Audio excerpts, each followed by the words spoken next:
I first met Nikki in October 2013 when she was in my hometown Braunschweig for the event Mission Bond, 50 Years From Russia with Love, organized by my dear friend Danny Morgenstern, who is a Bond expert. And he flew Nikki and her husband George in for her to speak about her experiences revoicing the Bond girls, namely Eunice Gayson in Dr. No, Ursula Andress in Dr. No, and also in From Russia with Love, some of the leading ladies, up to Moonraker. She revoiced Bond girls in the James Bond franchise, which is a job that is selected by the producers. So it was the producer's decision to replace dialogue scenes with another voice. The most prominent example maybe is Ursula Andress in Dr. No, because as many of you know, Ursula Andress is Swiss-German, and she had a thick Swiss-German accent when she played the character of Honey Rider in Dr. No. So Nikki van der Zyl was brought in to make her voice a lot sexier, because they wanted to sell the film in America, and she needed to be clearly understood.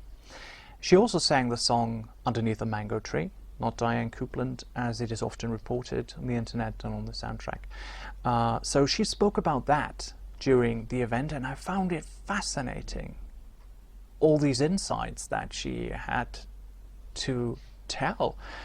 And after the screening, you could buy her autobiography, which is called For Your Ears Only. I went to her and spoke to her, introduced myself, spoke English to her, although she was born in Germany and she speaks fluent German. And we had a very, very nice and open exchange about the Bond films, about me being a fan, and everything she said on stage, basically. And what I found funny, she gave me her business card and wrote her phone number on it, her London phone number. That was something no celebrity had ever done before, and certainly I hadn't met a lot of celebrities before, so I thought, okay, is that the way this goes? Is it that easy? But of course, you have to remember, we are all the same. So famous people, celebrities, royalty, they all eat their soup with the same spoon that we do. They all go to the same toilet. So I learned that pretty quickly. And Nikki was really so warm and open, and she invited me to Berlin the same year, actually the next month, November 2013, because there was an exhibition planned about her family. Not just planned, it was being set up when we had the event here in Braunschweig. And she invited me to attend the opening. The exhibition was called Night Flight to Berlin, and it was actually about her family, which was an influential Jewish family in Berlin in the 1920s or 30s. So I happily said yes right away, and I got my best friend from Paris, Alain, to join me in Berlin, because it's a nice city to visit. There's a lot you can do there, and we went there together, and we knew what to expect, because there was not only the exhibition opening, but there was also a remembrance walk for the Jews that were driven out of their homes and whose businesses were confiscated in the area where she and her family lived.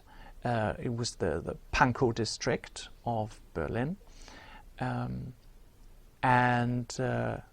I think it was 12th November 2013 was the exhibition opening, and the 14th was that remembrance walk that we did, and it was very haunting, because they had several stations at houses where Jews had lived during the Nazis, and shortly before, around and after the outbreak of World War II in 1938. And at each station you could hear stories that these people had written down, letters they had written, and you got all the information about what happened to them and what happened to their businesses. So I found it very important as a German to take part in that, to listen to these stories, to these real life accounts, and to show my support for Nikki. And she also had a station where she spoke about her father, who was a very influential rabbi. And we finished the remembrance walk in the synagogue at Rückestraße, where he was a rabbi from 1932 to 1935, I believe. And I did understand nothing, because it was in Hebrew. The service was in Hebrew. Very little of it was German. But it was certainly very interesting to witness and very humbling, quite sad in a way as well. Because, well, you have to remember history. You don't have to feel responsible lifelong for it, but you have to understand it. You have to go back in time and understand it. And I spoke a great deal with Nikki about her past, and it's also very clear in her autobiography. The link is in the description if you want to read it. It's really very good. It's a good read. And her father escaped to Great Britain in 1939. It was 1 year after the outbreak of World War II. He got his wife and daughter, Nikki, to join him there. That's how she learned English and stayed there and became a British citizen, and later ended up in the film business in Great Britain. The exhibition ran for about a year in Berlin, in the Museum Pankow. And in that year, between 2013 and 2014, I really spoke a lot to Nikki, either on the phone or through emails. Also spoke to her husband George a great deal. We were exchanging lovely emails and lovely phone calls and long phone calls, and today that's not a problem anymore, because everybody has a flat rate. 20 years ago you would have paid for every single minute, and you thought twice about calling somebody living in another country. But today that's a lot easier. And I got to know her as a very, very warm and open and kind personality, sharing her stories and also being sad about not getting the recognition she should have gotten for the work she did on the Bond films, from Doctor No to Moonraker. So we're speaking 1962 to 1979. That is a considerable amount of time and effort she invested into her work, giving the Bond girls the voice the producers wanted for them. And she invited me back in April 2014 to Berlin for the closing of the exhibition, Night Flight to Berlin. So me and a lot of Bond friends, she has a lot of Bond friends here in Germany, who some of them know her longer than I do. We went to Berlin again and celebrated the closing of the exhibition together with her and her husband George and her daughter Carrie. And it was really a great event. And I think the day before it was Nikki's birthday, and I had the idea to get some local things here from Braunschweig, put it in a nice present, because I just love to give presents. So we got a little cuddly lion toy, which is a symbol of our city, the lion. Honey from local bees and a nice card and everything. And she loved that. She really enjoyed that very much. And I think a film was screened, and there was an onstage talk where she went a little bit more into detail of her family history and also about the work on the Bond films. And Danny invited her back for the end of 2014, because we had another Mission Bond event. This time it was 50 years of Goldfinger, where she also worked as the voice coach of Gert Frobe. Because Gert Frobe, you know, German actor, who played the titular character Goldfinger, he did not speak a word of English when he came to the film set. So Nikki van der Zyl was brought in to teach him on the job. He had on the job English lessons, but as you know, as it is in the film business, you don't film scenes in chronological order. So some of his later scenes in the film in Fort Knox were filmed right at the beginning, where he didn't speak enough English, and his voice was completely dubbed by British actor Michael Collins, I believe. But in the end, almost at the end of filming of Goldfinger, he would have been able to record his lines in his own English.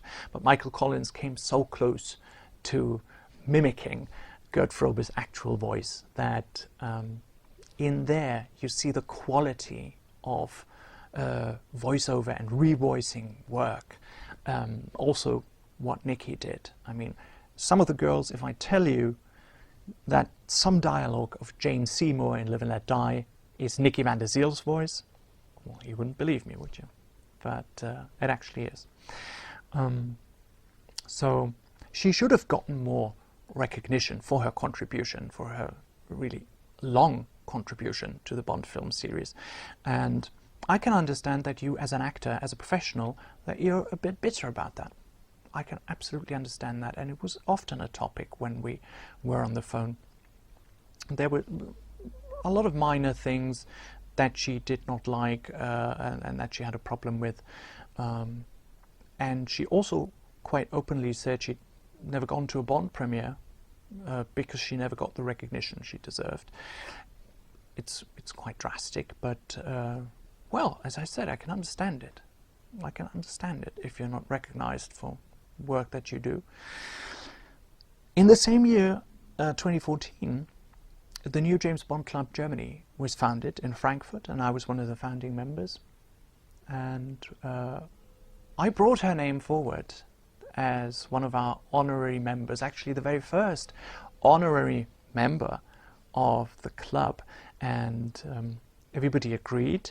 And since she was coming back to Braunschweig for Mission Bond, 50 Years of Goldfinger, we thought that would be a good event to present her with that certificate of the honorary membership. And I did it at home here with a sort of a leather folder with a certificate inside, and every letter on it, the James Bond Club Germany lettering, was done in gold letters, and each letter was placed individually so that it really had a high quality look. And I was on stage with Nikki, and our vice president of the German Bond Club was there, and also our financial controller. He had the flowers for her, and it was fantastic. The certificate was displayed on the big silver screen, and I remember that was a really great night. And she almost cried, I think.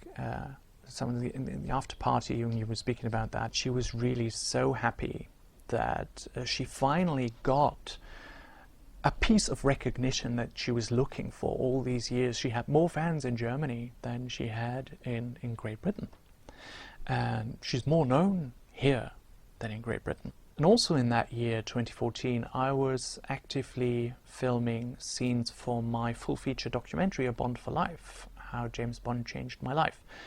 A documentary film about my life as a James Bond fan, covering the past 20 years, or covering 20 years from 1995, 1996 to 2016, when the film premiered.